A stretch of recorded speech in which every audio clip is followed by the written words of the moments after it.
The Vorthak fleet emerged from hyperspace with predatory grace, their dark hulls gleaming against the starfield like obsidian daggers. Admiral Kethvar studied the sensor readings with satisfaction. The human colony of New Horizon appeared exactly as their intelligence had suggested. A handful of civilian vessels, basic orbital platforms, and what looked like a single, pathetically small defense station guarding the wormhole gate. 60,000 humans, his tactical officer reported, mandibles clicking with amusement. Mostly farmers, engineers, and scientists. No military vessels detected. Kethvar's 4 eyes narrowed as he examined the primitive outpost floating near. The artificial wormhole, humanity's greatest achievement, a stable gateway connecting distant star systems. The fools had built their little colony around it like moths around a flame, never considering that others might desire what they had created. "Standard intimidation protocol," he commanded. "They'll surrender the gate controls within the hour." The lead Vorthak dreadnought opened communications, its hull bristling with enough firepower to glass a continent. Kethvar expected terror, perhaps desperate pleading from whatever colonial administrator led this backwater settlement. Instead, a weathered human face appeared on screen, an elderly woman with steel-gray hair and calm eyes that held no fear. "This is Director Sarah Chen of New Horizon Colony," she said simply. "You're trespassing in human space." Kethvar's laugh was a sound like grinding metal.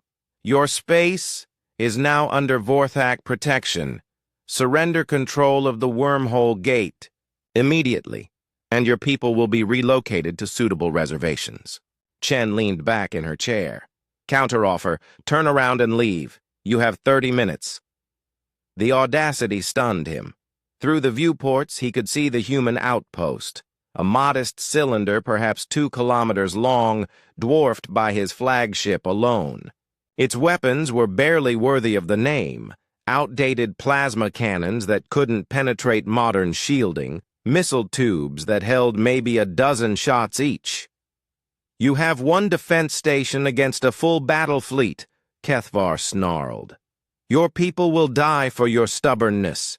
"Maybe," Chen replied, "but you still have 29 minutes. The transmission ended. Kethvar studied the tactical display. The human outpost hadn't even raised shields or powered weapons.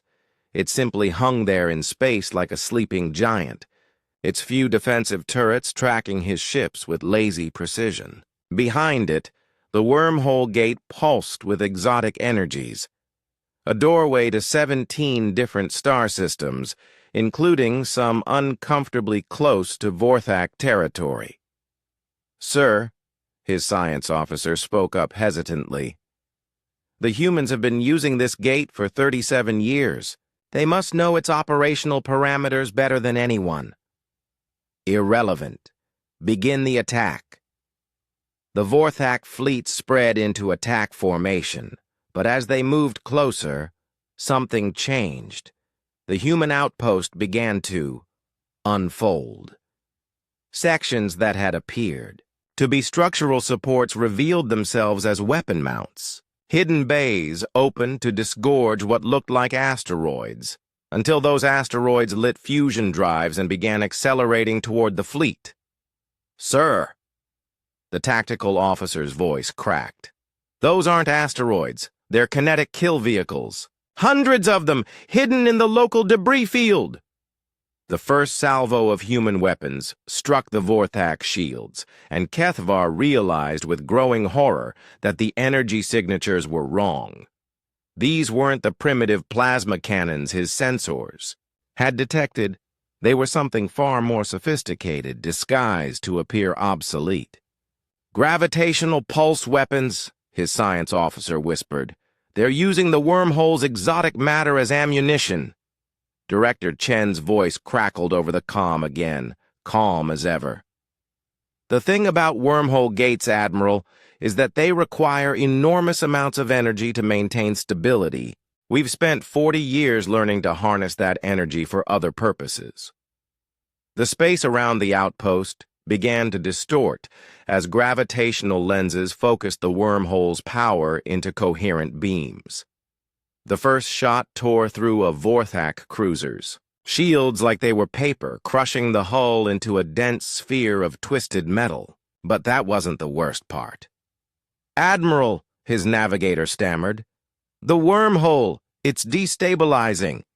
If it collapses, the energy release would sterilize this entire system," Kethvar finished. He stared at Chen's face on the screen, seeing now what he had missed before. This wasn't a frightened colonist. This was someone who had spent decades planning for exactly this scenario.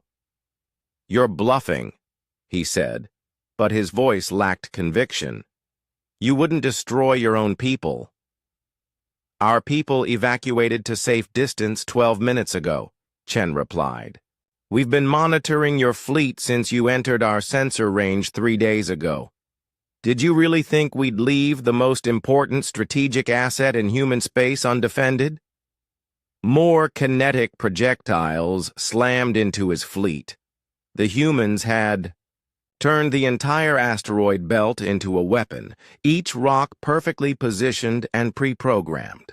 His ships were caught in a crossfire of gravity weapons and guided asteroids, while the threat of wormhole collapse hung over them all.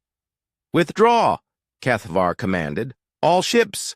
Emergency jump!" Actually, Chen's voice stopped him. "You can't. We've been feeding gravitational interference into your jump drives since you arrived. You want to leave? You go through the wormhole. Our wormhole. Under our terms." The Admiral looked at his tactical display with new understanding. The humans hadn't just built a colony around the wormhole.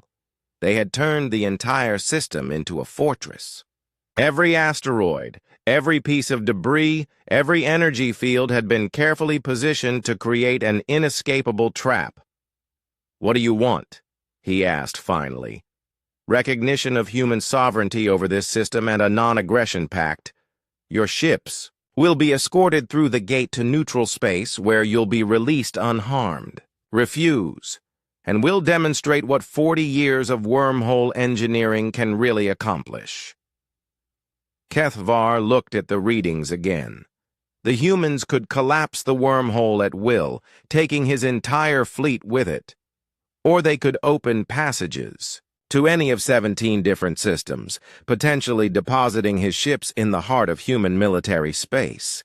"Agreed," he said through clenched mandibles. As his fleet limped toward the wormhole under human escort, Kethvar realized the profound miscalculation he'd made. The humans hadn't just built defenses, they had made themselves indispensable. Every species that wanted to use the wormhole network would now have to negotiate with New Horizon Colony. The galaxy's most important trade route was controlled by farmers, engineers, and scientists who had just proven they were the most dangerous military strategists in known space. Director Chen smiled as the last Vorthak ship disappeared through the gate. Around her, the outpost began folding back into its innocent configuration, hiding weapons that could reshape the balance of galactic power.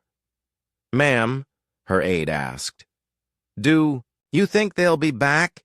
Chen looked at the readings showing 17 different star systems, all accessible through their gate, all now under implicit human protection. "They'll be back," she said, "but next time they'll come to trade."